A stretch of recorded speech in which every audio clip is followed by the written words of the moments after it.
Good afternoon, everyone. My name is Yuval Bar-Or. I'm here to talk about financial literacy, money matters. Paying for your wedding and planning for your future may appear to be somewhat separate topics, but they are related. Some of the same skills are required for both. In particular, the planning element is crucial. You need to think about budgeting. You need to think about communicating with each other. You need to think about making decisions together. So I'd like to take a few minutes and talk about each of those items. Before I do that, as a few people are still taking their seats, let me provide a reminder here. Available to you is a one-page handout. This has two purposes. One, to summarize what I'm going to talk about, and two, to make sure I keep myself on track, because usually I don't talk for 20 minutes. I talk for an hour to 3 hours. And so by having some of those notes in front of me, it'll help me to make sure that I'm speaking very succinctly.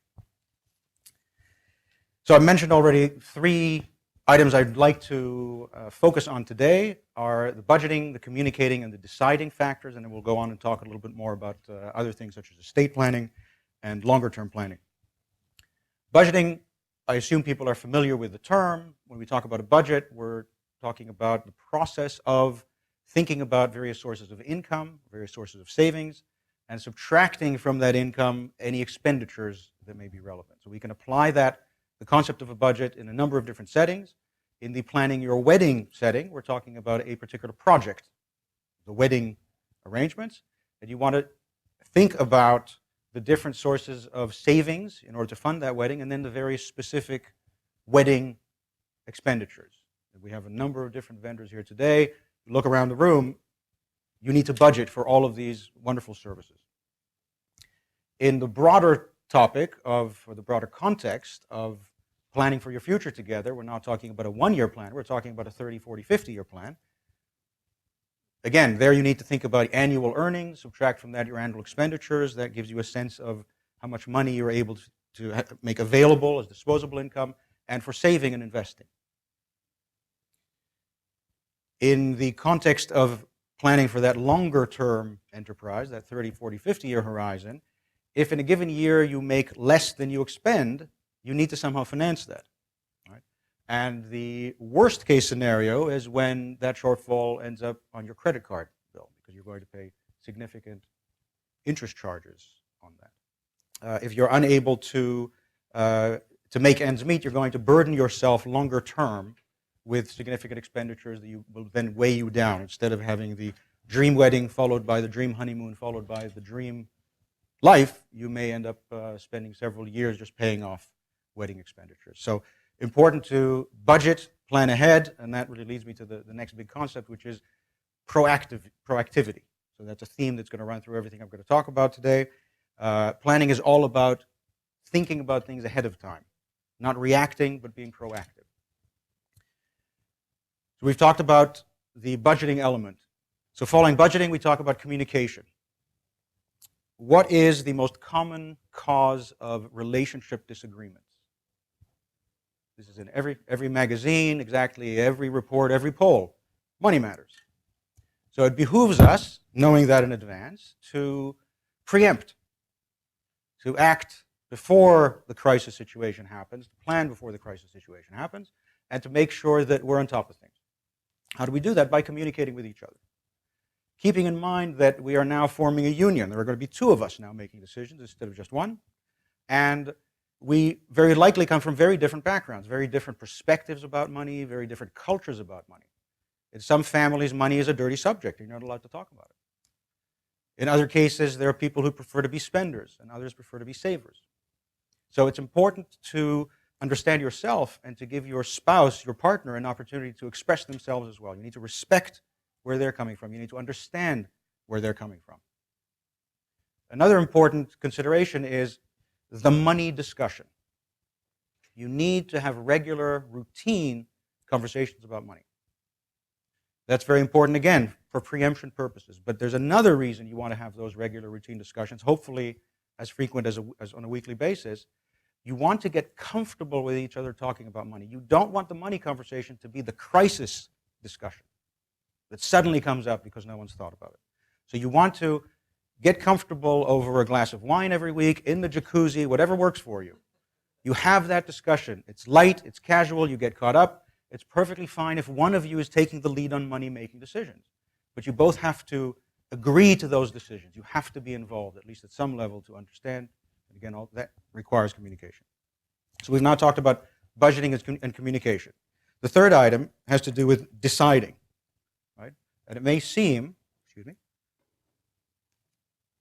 on the face of it, decision-making may seem very simple, but in fact, it's far from it. Decision-making is loaded with psychological issues and challenges. We don't often think about them, but in fact, we encounter them all the time, whether we're consciously aware of them or not. And so I've outlined on that sheet that's been handed out a listing. It's not meant to be scientifically rigorous, but it's a listing of decision-making steps. And I'll just read those out quickly. You want to identify your goals, your aspirations, effectively your mission, whether it's planning the wedding or it's living together. You want to collect all the relevant information. You want objective information, quantifiable information, concrete information. Not what you think might be the right number for a mortgage you can afford or some other big decision, but what you know is the right number because you've looked at the numbers. You've sought those numbers from professionals. You then want to list the different steps that will get you from where you are today to those goals. If it's a simple decision, you may only have one step. But if it's a complex decision, investing for retirement, things with a long-term horizon often are more complex, you need to be aware of the different tactical steps that will get you from where you are today to where you want to be. You also need to consider throughout the process various risks. What are the risks that you're going to encounter? What's going to threaten your wedding plans or your living together plans for the next 30 to 50 years? You need to think about how to mitigate those risks, how to deal with each of those risks if and when they do occur. Almost finally, you need to make a decision. So if all the earlier steps I've just described get you to identifying 3 different paths forward, choice X, choice Y, and choice Z, you may at that point be in position to say, I want to go down path X. But you haven't actually made the decision yet. You haven't made the decision until you've gone down path X. Right? You actually have to do it. Procrastinators can get all the way to that second last point. They think they've decided because they're in their mind, they're saying, oh yeah, I'm going to do that. But they don't actually do it. They don't finalize it. You can never really move on. So I'll share with you a somewhat tragic example. There's a reason why I want to bring that up, because it's important to hear these lessons early when you still have an opportunity to plan. Couple, both professionals, in fact, both physicians, who were on their second marriages in each case. So they had very complex estate planning challenges with children from prior marriages.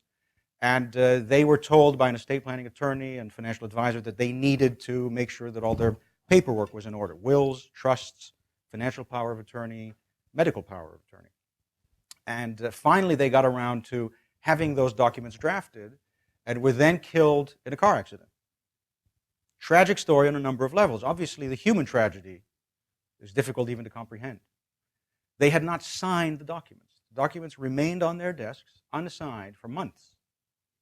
So that not only did their children have to deal with a human tragedy, they also had to deal with utter confusion at the worst possible time of how to sort through all of these assets, which no longer had the certainty that that estate planning paperwork provides us with. So, word of caution there. So we've now talked about some of the skills that I hope everyone is thinking about developing: the budgeting, the communicating, and the deciding, and again, keeping in mind that a decision is not made until you've taken action. Next, a few quick words about funding the wedding. The money for the wedding is not going to appear out of nowhere. So you need to take some preemptive action. You need to think about it. And everybody here has obviously done that, so that's a good thing.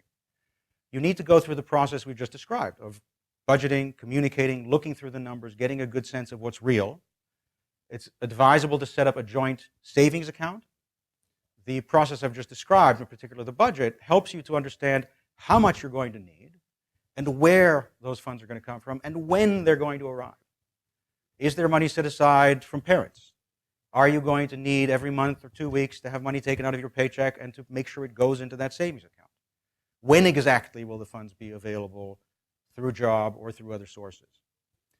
If you're borrowing, you need to make sure that you're borrowing at an interest rate that's going to be feasible, that's going to be supportable, that's not going to create a drain on your finances once you're married. So funding the wedding is crucially important, and again, as echoing many of the comments that were made by prior speakers, do things well in advance. 6 months, 12 months. The longer you give yourself, the more ability you have to come up with plans B and C in case other things fall through. And the more peace of mind you have that you're going to be ready. You're not going to lose sleep during the process. Okay, I'll say a few words now about combining households from the financial perspective. Keller is going to follow me. She's going to talk about the mortgage issues that come into coming together and actually setting up a household together. She will also, I believe, echo some of my comments about the importance of tax considerations when you're going through all of those decisions. So from my perspective, I'm going to go back to the estate planning message. When you get married, you're creating a union. There's a legal meaning to that. There are also tax efficiency issues, and there are also a number of asset protection considerations that come into play. So you need to think about not just the joint savings account, but do we combine our checking accounts? Do we combine various other financial accounts? Do we list ourselves as joint owners on other real estate that may exist? There are some asset types that you cannot become a joint owner on, but you can become a beneficiary of. And so it's important to go through the thought process of, okay, now we're married, do we need to fill in the paperwork to make sure that we're appropriately set up as the beneficiaries to avoid tax issues, to avoid probate issues, and so on. Finally, I want to talk about the longer-term planning, so add a little more detail. I mentioned earlier that I typically will spend an hour to 3 hours talking about these topics, so I feel highly constrained here. So the obvious observation from that is that there's no way I can impart to you everything I wish I could. Having said that, obviously, myself, Tracy, and Jacob are here to answer any questions you may have. So I just want to leave you with a few high-level thoughts to sort of hopefully set you on your way in the right direction. The name of the game when you're thinking long-term when it comes to finance is to a great extent about accumulating assets. You want to accumulate as many different types of assets as you can. Are there any business owners in the crowd? I'm sure that we have some, right? You know that you pour your heart and soul into your business. Several years in, you're to be congratulated because the business is successful. An observation is that most of your wealth is tied up in that business because you pour everything into that business. As more money is made available, you want to expand, you want to refine the business, and so everything goes back into it, which means that you end up with one big asset, which is a great thing, but it's precarious if you compare it to having multiple assets. So I like to use the analogy of, in our minds, saving for the long term, building up that assets. Every asset is represented by a pillar. Think about a beautiful Greek column made of solid marble. And now think about surrounding yourself with as many of these pillars as possible. I refer to that concept as the pillars of wealth. Those pillars are there to support you in retirement, to support your household for whatever financial needs may arise. So you want to build up as many different pillars as possible. If you're a business person, you have one big pillar, great, but you want to reduce the risks to losing all of that concentrated wealth. So you want to, over time, siphon off some of that value into other pillars, build up other pillars. Pillars can come in the form of owning property. It could be your own residence. They can be an investment property. They come in the form of 401k plans, 403bs, IRAs. They can be collectibles if you're an art collector, coin collector, and so on. So there are lots of different types of pillars or assets that you can surround yourself with, that you can work building, and you should. If you think about that analogy, it will help you to stay focused on what you want your life to look like 20 or 30 years from now. You want to be surrounded by those pillars. Now, to protect those pillars, we have a number of techniques available. Insurance, liability insurance, disability insurance, life insurance, and so on. Having those in place is like protecting the foundations of your pillars, making sure that those pillars don't deteriorate over time, making sure that they're there for you. You could put another layer, imagine putting a huge big dome over that entire structure now, through the estate planning process. Put various assets in a trust, now they're protected from creditors, they're protected from various other sources of danger. So now we have that slightly more refined analogy to work towards. Final words, hopefully words of wisdom. Time can be your best friend, but it can also be your worst enemy. So when it comes to money matters, doing things well in advance is always a good idea. If you do that, time is your best friend. We can't get into the technical reasons for that because we don't have time, but it allows you to save over a longer period of time, compound money over a longer period of time. It's always better to do. On the other hand, time can be and will be your worst enemy if you leave things to the last minute. If you procrastinate, time is going to be breathing down your neck consistently. I wish everyone well, and of course we'll be here to answer any questions if any of those come up.